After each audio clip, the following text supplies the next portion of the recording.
যদি স্বামীর সমস্ত শরীরে মাথার চুলের আগা থেকে পায়ের নখের আগা পর্যন্ত পুজ হইয়া যায়, কি পুজ, পুজ নষ্ট পোষা পচে গেছে, আর স্ত্রী তা দেখে তার নরম জিহ্বা দিয়ে চেটে চেটে পরিষ্কার করে দেয়, চেটে চেটে জিহ্বা দিয়ে চেটে চেটে পরিষ্কার করে দেয়, তবুও আব্বাজানের হক পরিপূর্ণ আদায় হবে না। কথাগুলো বুঝতে তো কারো সমস্যা নাই? কথা বুঝছেন? সমস্ত শরীর পচে গেছে, স্ত্রীর হক কি যদি প্রশ্ন করেন, স্ত্রী কি করতে হবে স্বামীর জন্য? পচে গেছে, তার নরম জিহ্বা, সমস্ত শরীরের মধ্যে জিহ্বাটাই সবচেয়ে নরম, তাই না? খুব সফট।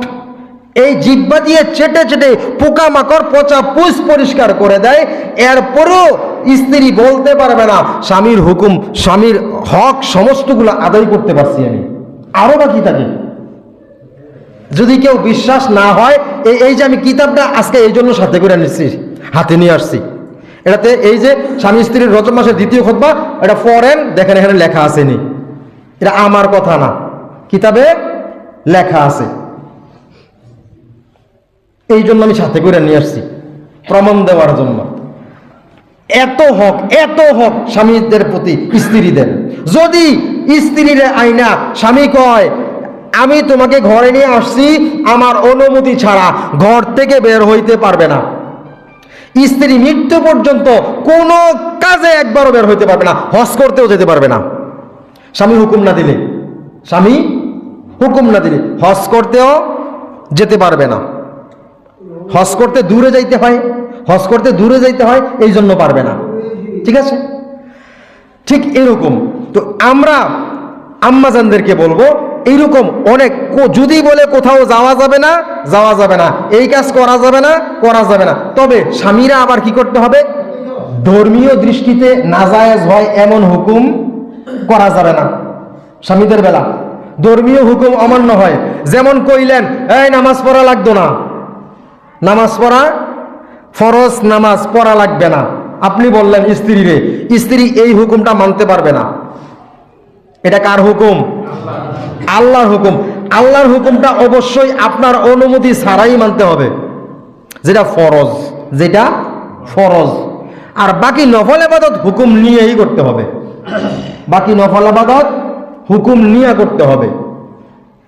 এখন আম্মাজানেরা, এই আম্মাজান যদি স্বামীর হুকুম মতো চলে, ভিক্ষা দেয় নি মা বোনেরা, ভিক্ষা দেয় না ভিক্ষুকরে? ভিক্ষুকের সামনে যাওয়া, ভিক্ষুকরে কিছু হাতে দেওয়া, স্বামী যদি হুকুম না দেয় পারবে না, পারবে? স্বামীর সম্পদ থেকে দিতে পারবে না, ভিক্ষা দেওয়াও নিষেধ।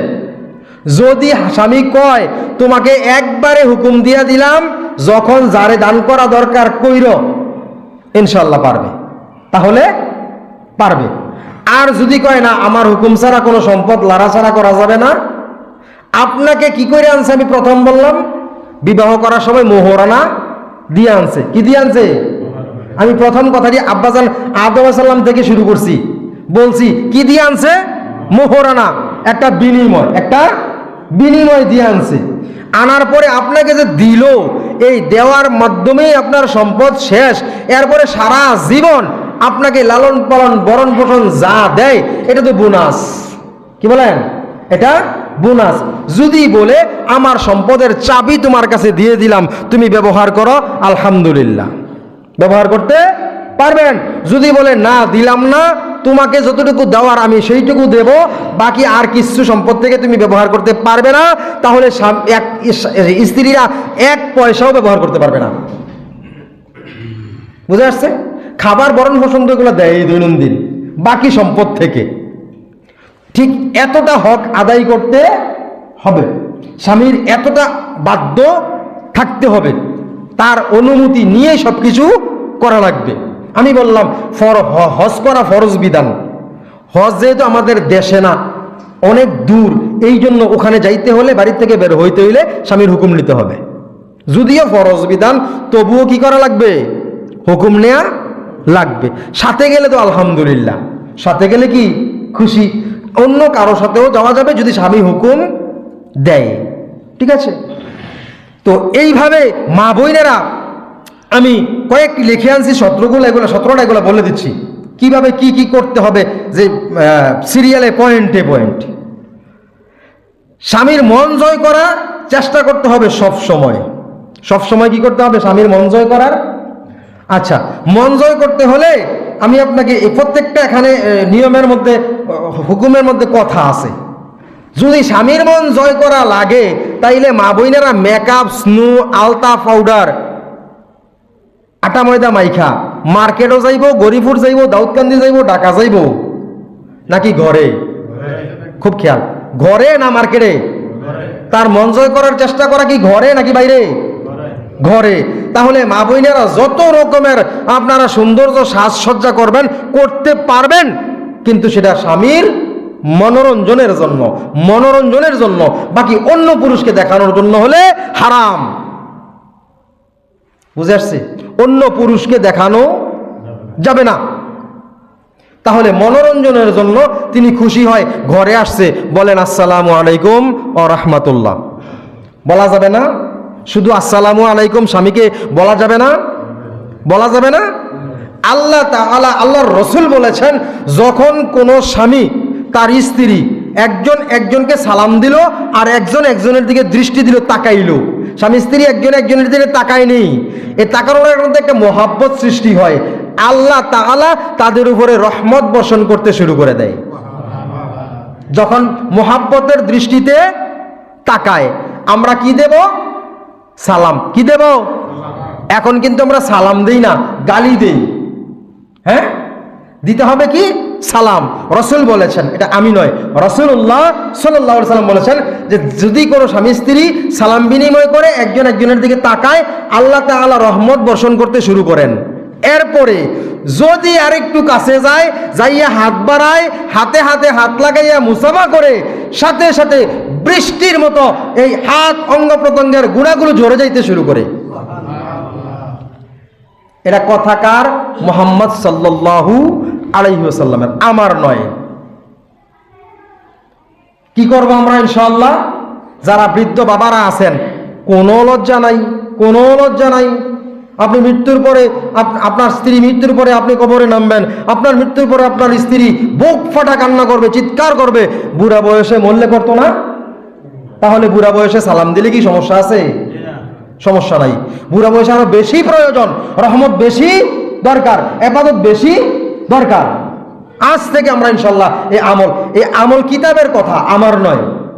সালাম দিবেন, হাত মিলাবেন, মুসাফা করবেন, ভালোবাসার দৃষ্টি দিয়ে কিছুক্ষণ তাকাবেন। কিন্তু আমরা কি করি? গালিগালাজ।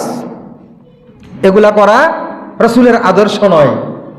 স্বামী স্ত্রীর ব্যাপারে আমি কথাগুলো, আজকের আলোচনাটা এটা। মনোরঞ্জন করতে হবে। যখন স্বামী বাড়িতে ঢুকবে, আম্মা জানেরা বলবে আসসালামু আলাইকুম রাহমাতুল্লাহ, হ্যাঁ, সাথে সাথে বলবে, হাত বাড়িয়ে দেবে, আসেন। সাথে সাথে কি করবে? পানি এনে দেবে, লন একটু পানি খান। দূর থেকে আসছেন, ঘেমে গেছেন, প্রয়োজনে একটু বাতাস করবেন। শীতের দিনে একটু গরম কাপড়ের ব্যবস্থা করবেন, গামছা তাওয়ালে এগুলা গুছিয়ে দেবেন। এইটা দেখবেন, যখন বাড়িতে আব্বাজান ঢুকছে, আপনি এইটুকু করছেন, করার সাথে সাথে দেখবেন আব্বাজানের মনটা একবারে সাদা, আপনার প্রতি গভীর ভালোবাসা সৃষ্টি হয়ে গেছে। হ্যাঁ, দূর থেকে আসলে এমনটা যেন না হয় আব্বাজান বাড়িতে ঢুকছে, দুইকে আপনারা দেখতে পায় নাই, অমুকের মাই কই, তুমুকের মাই কই, রহমানের মাই কই, হ্যাঁ আব্দুল্লাহর মাই কই, খুঁজতে পেরেশানি হইয়া রাইতের 3টা বাজে কি আপনার লোকে দেখা হয়েছে। এমনটা হইলে এই রাইতে যদি মৃত্যুবরণ করেন, আপনি জাহান্নামী। এই রাইতে যদি মৃত্যুবরণ করেন, এই মহিলা জাহান্নামে যাবে। কেন? স্বামী 10টা বাজে বাড়িতে আইয়া 3টা বাজে খুঁজা হয়েছে আপনারে। সে কি করে নাই? মনে শান্তি নাই, কষ্ট নিয়ে মরছে। আল্লাহ বলল শান্তির জন্য সৃষ্টি করছি, আপনি দিলেন কষ্ট। তাহলে আল্লাহর কথার বিরোধিতা করছেন। মনোরঞ্জন করতে হবে। যেইভাবে স্বামীকে মনোরঞ্জন করা যায়, শরীয়ত সম্মত সমস্ত কথাগুলো শরীয়তের বিধান অনুযায়ী। আল্লাহ বিরোধী করা যাবে না, শরীয়ত বিরোধী করা যাবে, সুন্নত বিরোধী করা যাবে না। এখনকার স্বামীরা যদি বলে তুমি টিকটক করো আমি খুশি, হুজুরে কইছে আমার খুশি কর্তা, আমার মনোরঞ্জন কর্তা, এখন মোবাইলে ছবি দাও আমি খুশি হমু, এই হুকুম মানবেন না। বলবেন এটা না মানা সুন্নত, না মানা কি ফরজ বিধান, পর্দা করা ফরজ না? ফরজ, ফরজ সুন্নত না, ফরজ। পর্দার বিধান মান্য করা কি ফরজ? বলবেন তুমি কেউ টিকটকে ভিডিও করতে, তুমি কেউ আমার ছবি ফেসবুকে আপলোড দিতে, হুজুর কইছে মনোরঞ্জন করতে ইসলামিক দৃষ্টিতে, এইটা করা জায়েজ নাই। বুঝাবেন সুন্দর করে, খারাপ ভাষা নিয়ে দিয়ে নয়। হ্যাঁ, 2 নম্বরে স্বামীকে কষ্ট দেয়া, খারাপ আচরণ করা যাবে না। প্রথমে মনোরঞ্জন করতে হবে, 2 নম্বরে খারাপ ব্যবহার থেকে, দুইটা একসাথে বলে ফেলছি, ঠিক আছে? তারপরে শরীয়ত সম্মত প্রত্যেক কাজে স্বামীর আনুগত্য করা শরীয়ত সম্মত, এটাও বলা হয়েছে। 4 নম্বরে প্রয়োজনের অতিরিক্ত বরণ পোষণ না চাওয়া, এটা কিন্তু অনেকের মধ্যে আছে নে? হ্যাঁ, আপনাদের মধ্যে নাই, সহজ সরল গ্রাম অঞ্চলের মানুষ, অনেক জায়গায় দেখা যায় এগুলো। স্বামীর ইনকাম প্রতি মাসে 10,000, 15,000, 20,000। স্ত্রী বলে রমজান মাসে উমুকের বউয়েরে 50,000 টাকা শাড়ি কিনা দিছে, আমার দিতে পারবা না কেন, তাইলে বিয়ে করছো কে? এরকম যদি কয়, যদি এটা চাওয়া যাবে না, নিষেধ, রাসূল নিষেধ করেছেন, এরকম চাওয়া যাবে না। সাধ্য স্বামীর যা আছে সেই অনুযায়ী চাইতে হবে, সেই অনুযায়ী চাইতে হবে। আপনাকে যা দেওয়ার একবারে মোহরানা দিয়ে আনছে, আমার কথাটা কঠিন, একবারে কি দিয়ে আনছে? মোহরানা। এখন কেন এই কথাটা বলে কথা বেশি হয়ে যায়? কেন এই কথাটা বলে জানেন? আমরা 10 লাখ, 15 লাখ, 20 লক্ষ টাকা মোহরানা দেই, নাম ধার্য করে কাবিন লেখি, রেজিস্ট্রি লেখি, 10 পয়সাও স্ত্রীরে দেই না মরণ পর্যন্ত। এই কারণে স্ত্রী ঈদ আইলে 10,000 টাকার ইনকামের স্বামীরে 50,000 টাকার শাড়ি দিতে কয়। কারণ কি? সে মোহরানা আদায় করে নাই। যদি মোহরানা আপনি আদায় করে দিতেন, এই স্ত্রী আপনার কাছে জোর করে কিছুই চাইতে পারবে না। আপনি খুশি মতো যা দেন, জোর করে, আমি বলছি জোর করে চাইতে পারবে, মানে জোর করে চাইতে পারবে না, বাধ্য করতে পারবে না। তারপর পরপুরুষের সাথে সাক্ষাৎ করা যাবে না, স্বামীর হুকুম পাইলেও না, না পাইলেও না। খুব খেয়াল, এটাও স্বামীর হক, আমানতদারি রক্ষা করা। অন্য পুরুষের সাথে সাক্ষাৎ করা যাবে না। 1000 ডাক দিতেছে বাড়ির সামনে বৈশা, আপনি জবাব দেবেন না, কারণ স্বামী অনুমতি দেয় নাই, দিলেও না। অন্য পুরুষের সামনে যাওয়া কি হারাম? অন্য পুরুষের সামনে যাওয়া, বেগানার সামনে যাওয়া হারাম, আপনি যাবেন না। এইটা স্বামীর একটা হক, আপনি স্বামীর আমানত রক্ষা করা। অন্য কেউ ডাক দিলে, অনেকে আছে ডাক দিলে আসেন, অমুকের বাপ তমুকের বাপ বইয়েন, একটা ফান খান, গপ্প গুজব করি, বাড়ির বালামন্দ জিজ্ঞাসা করি। হ্যাঁ, এগুলা ফরজ বিধানের বিরুদ্ধে আচরণ করা হয়, এগুলো করা যাবে না। এরপরে স্বামীর অনুমতি ছাড়া কাউকে ঘরে ঢুকতে দেওয়া যাবে না, বাড়িতে ঘরে ঢুকতে দেওয়া যাবে না। তারপরে অনুমতি ছাড়া ঘর থেকে বের হওয়া যাবে না, এটা প্রথমে বলে আসছি। স্বামীর সম্পদ হেফাজত করতে হবে। ওই যে বললাম, ভিক্ষুককেও দিতে হলে স্বামীকে জিজ্ঞেস করতে হবে, ভিক্ষুককে কিছু দিতে হলেও। আর যদি একবারে অনুমতি দিয়ে দেয়, এটা ভিন্ন বিষয়। স্বামীকে অসন্তুষ্ট করে নফল ইবাদত করা যাবে না, এটাও বলছি। নফল ইবাদত করতে হলে কি করতে হবে? কোনটা? যেটা রাত জেগে ইবাদত, এখন স্বামীর প্রয়োজন। মনে করেন আপনার স্বামী বিদেশ প্রবাস থাকে, আপনি অবসর, নফল ইবাদত করতে পারবেন, কোনো সমস্যা নাই। আপনার স্বামী বিদেশ থেকে আসছে, 2 মাস 3 মাস ছুটি কাটাইবো, হারে প্রবাসী ভাইয়ারা কত কষ্ট করে প্রবাস থেকে আসে। হ্যাঁ, আহারে মাথার ঘাম পায়ে ফেলেয়া কত শ্রম দেয়, কত কষ্ট করে কইরা বাড়িতে আইছে। আপনি ফরেজ গাড়ি দেখান, স্বামী বিদেশ থেকে আইছে, আপনি রাইতের 2টা 3টা পর্যন্ত কোরআন তেলাওয়াত থেকে নফল নামাজ নিয়ে ব্যস্ত। এইগুলা করা যাবে না স্বামী থাকলে, বুঝছেন? এগুলা থেকে যতক্ষণ স্বামী আছে তখন তার খেদমত করা আপনার জন্য জরুরি, ঠিক আছে? তারপরে স্বামী কাছে ডাকলে আপনি তার ডাকে সাড়া দিতে হবে। তারপরে স্বামীর আমানত ইজ্জত হেফাজত করতে হবে। স্বামীর সম্মান যেভাবে হয়, স্বামীর সম্মান যেভাবে হয়, স্বামী অসম্মান হয়, অযত্নে থাকে, এইরকম কিছু। মনে করেন অনেকেই আছেন, একজন আল্লাহওয়ালার ওলিদের জীবনী আমি একবার বলছিলাম। হ্যাঁ, আলকাস নামে একজন আল্লাহওয়ালা ছিলেন ইরাকে, আল্লাহওয়ালা, যিনি লাকড়ি কাইটা বাঘের পিঠে উঠাই দিছিলেন।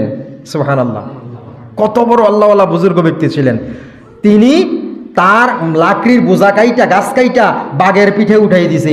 বাঘ যাইতে পারে না, 3টা বোঝা উঠাই দিছে, যাইতে পারে না। যখন যাইতে পারে না, অজগর সাপ টান দিয়া দইরা পিটাইতে শুরু করছে।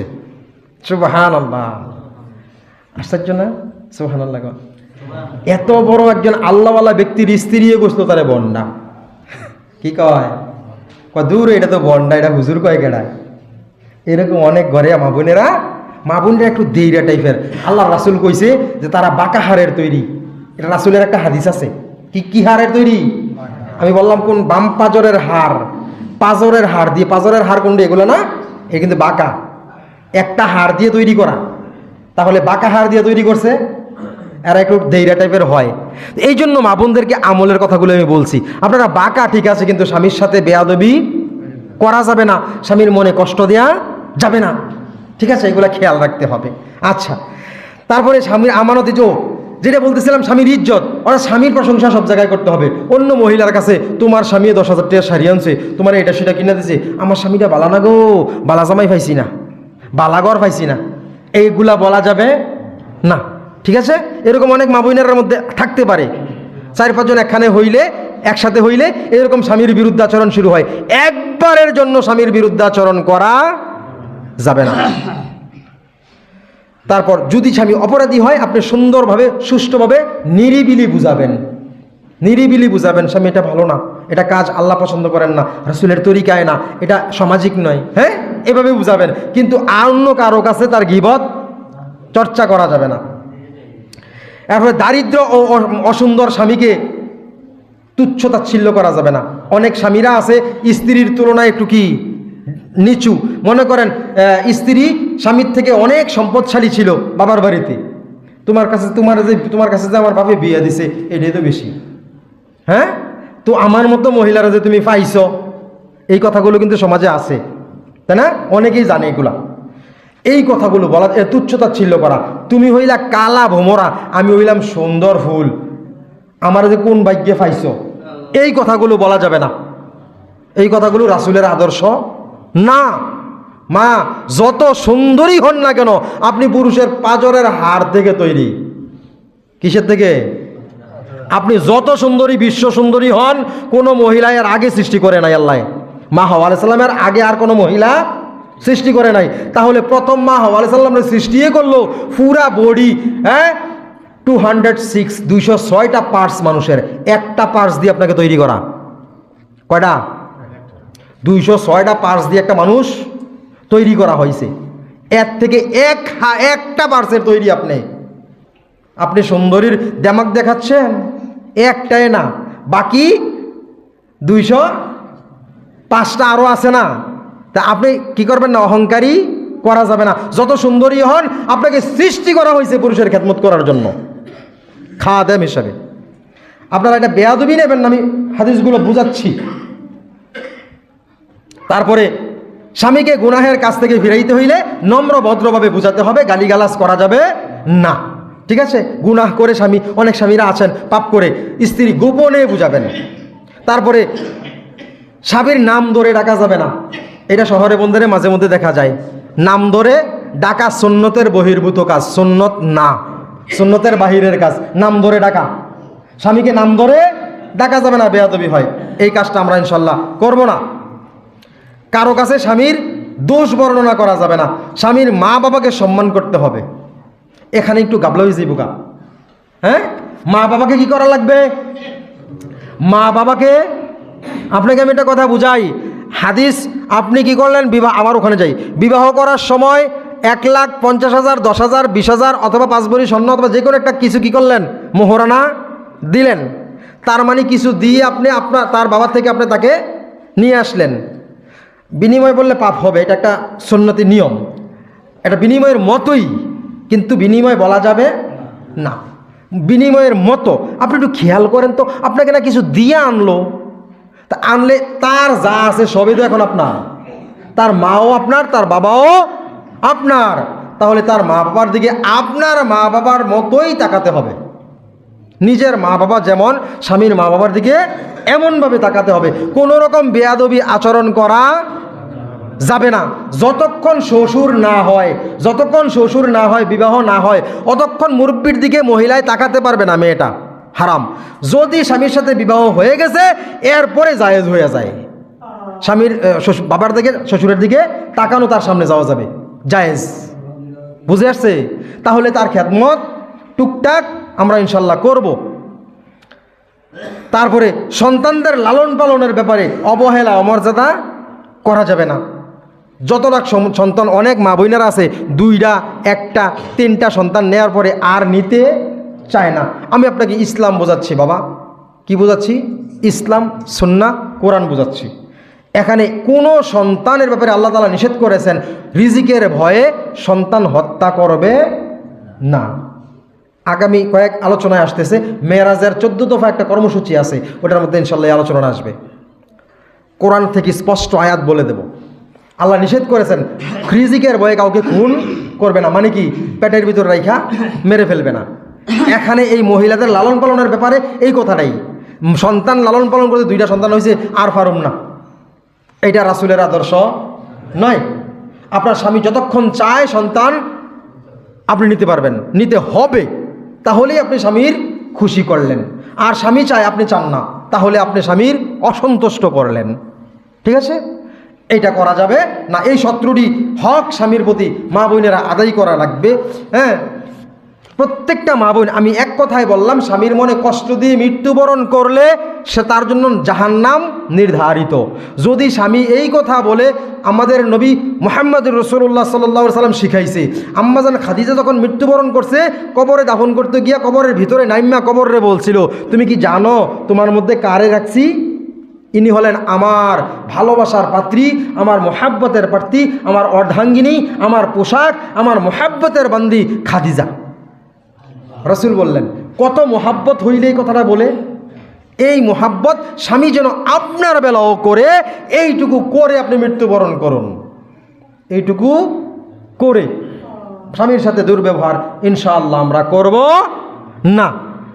প্রত্যেকটা স্বামী, আর স্বামীরা কি করতে হবে ইনশাআল্লাহ আগামী সপ্তাহে এটা বলে দেব। একটা বলে আরেকটা না বললে পরে আবার ঝামেলা আছে। বলতে তো হবে, শিখতে তো হবে, তাই না? শিক্ষা লাগবে। তো এই জন্য আম্মাজানেরা আগামী সপ্তাহের জুমাটাও সবাই শুনবেন, তাহলে আপনারা আমাকে আর গালি দিবেন না যে হুজুরে খালি মহিলারা সাফায়, মহিলারা সাফায়। মহিলারা সাফাই না। আল্লাহর রাসূল যখন মেরাজে গেছিলেন, মেরাজের মাস কোনটা? মেরাজের মাস এইটা রজব মাস, চলতি মাস। এই মাসে আল্লাহ রাসূল মেরাজ করতে গেছেন না? মেরাজ করতে গিয়ে জাহান্নাম জান্নাত যখন পরিদর্শন করেছিলেন, জাহান্নামে যাইয়া যেই সকল জাহান্নামীগুলোকে দেখতেছিলেন তার মধ্যে বেশিরভাগ ছিল নারী। নাউজুবিল্লাহ বলি, কি ছিল? নারী। আল্লাহ রাসূল দুনিয়ায় আইসা বললেন, আহারে মা বোনেরা, তোমরা জাহান্নাম থেকে বাঁচার চেষ্টা করো, একটা খেজুর দানা হলেও সদকা করো, অর্থাৎ তোমরা আল্লাহর দিকে মনোনিবেশন করো, কেননা আমি বেশিরভাগ জাহান্নামী দেখে এসেছি মহিলা। এই জন্য আমরা অনেক আলেম ওলামারা মহিলাদেরকে বেশি বেশি কি করে ওয়াজ নসিহত করে। যদিও আপনাদের জান্নাতে যাওয়া খুব সহজ, খুব সহজ, পুরুষের যত কঠিন এত কঠিন আপনার না। আপনি দেখেন আপনার কত ভাগ্য, আপনি বাবার বাড়ির থেকে সম্পদ পাচ্ছেন, বিয়ে হইয়া স্বামীর থেকে পাচ্ছেন, সন্তান বড় হইলে সম্পদশালী হইলে সন্তানের থেকেও পাচ্ছেন। হ্যাঁ, অথচ সারা জীবন আপনার কোনো রোজগার নাই, কামাই নাই, কোনো বিদেশ যাওয়া নাই, ব্যবসা নাই, কিচ্ছু করা লাগতো না, চুপ করে খালি সংসারটা টিকেই রেই খাজান মোহাব্বত দিয়া, তাইলে 3 দিক থেকে সম্পদশালী। এরপরে যদি এখানে ঠিকমতো করে যাওয়া যায়, জান্নাতেও হুর না দিয়ে আপনাকে দেবে স্ত্রী রূপে। সুবহানাল্লাহ। জান্নাতে কি দেবে? আমি বললাম হাদিসে লেখা আছে 70 থেকে 72 পর্যন্ত হুর দেয়া হবে। কিন্তু যদি স্বামী জান্নাতি হয়, স্ত্রী জান্নাতি হয়, স্বামী যদি বলে আমার স্ত্রী এইখানে মোহাব্বতের ছিল, দুনিয়ায় আমি তাকে মোহাব্বত করতাম, ভালোবাসতাম, হাসরের ময়দানে আল্লাহ আমি হুর চাই না, আমাকে স্ত্রী দাও, দিয়ে দেওয়া হবে। তাহলে পাইল কয় দিক? 4 দিক।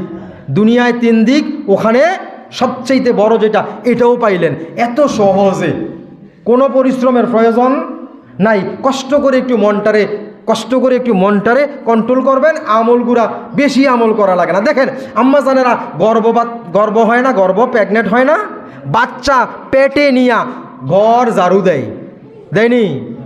ঘর ঝাড়ু দেয়, এই সওয়াব পুরুষের বেলায় আছে। আপনি ঘর ঝাড়ু দেয়, এই যে ঘর ঝাড়ু দিলে যে ধুলাবালিগুলো ঝাড়ুর সাথে লাগে উড়ে, এই প্রত্যেকটা উড়া বালিকণার বিনিময় তার আমল নামায় আল্লাহ তাআলা নেক দিতে থাকেন। আহা, কত কত সহজ তাদের বেলা। আম্মা জানেরা একটু আমল করার চেষ্টা করুন, স্বামীর খেদমত করার চেষ্টা করুন, স্বামীর যেইভাবে কষ্ট হয় সে থেকে বিরত থাকার চেষ্টা করুন। আল্লাহ তাআলা আমাদের সমস্ত আম্মাজানদেরকে, মা বোনদেরকে রাসূলের সুন্নত তরিকায় জীবনযাপন করার তৌফিক দান করেন। সকলে বলি আল্লাহুম্মা আমিন। ওয়া আখির দাওয়ানা আনিল হামদুলিল্লাহি রাব্বিল আলামিন। আসসালামু আলাইকুম ওয়া রাহমাতুল্লাহি ওয়া বারাকাতুহু।